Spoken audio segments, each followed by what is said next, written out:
అనకాపల్లి జిల్లా సబ్బవరం మండల కేంద్రంలో గల సాయినగర్ కాలనీలో శనివారం తెల్లవారుజామున ఓ వివాహిత అనుమానాస్పద స్థితిలో మృతి చెందారు. ఈ సంఘటనకు సంబంధించి Sabbavaram police circle inspector G Ramachandra Rao మీడియాకు తెలిపిన వివరాలు ఇలా ఉన్నాయి. సబ్బవరం సాయినగర్ కళాకారుల కాలనీలో నివాసం ఉంటున్న పితాన స్వాతి 29 ఏళ్లు భర్త చిరంజీవితో కలిసి నివాసం ఉంటున్నారు. వీరిద్దరికీ కార్తీక్, మోక్షిత్ అనే 2 పిల్లలు ఉన్నారు. మృతురాలు స్వాతి వివాహాది శుభకార్యాలకు బ్యూటీషియన్, మేకప్లు చేసి సంపాదిస్తూ ఉండగా భర్త చిరంజీవి విశాఖ మధురవాడలో గ్యాస్ డెలివరీ బాయ్గా పనిచేస్తూ ఉన్నాడు.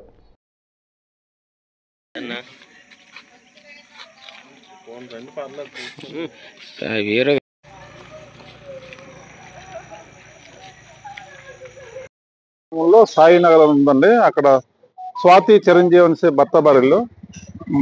వాళ్ళిద్దరు మ్యారేజ్ అయ్యి 14 సంవత్సరాలు అవుతుంది.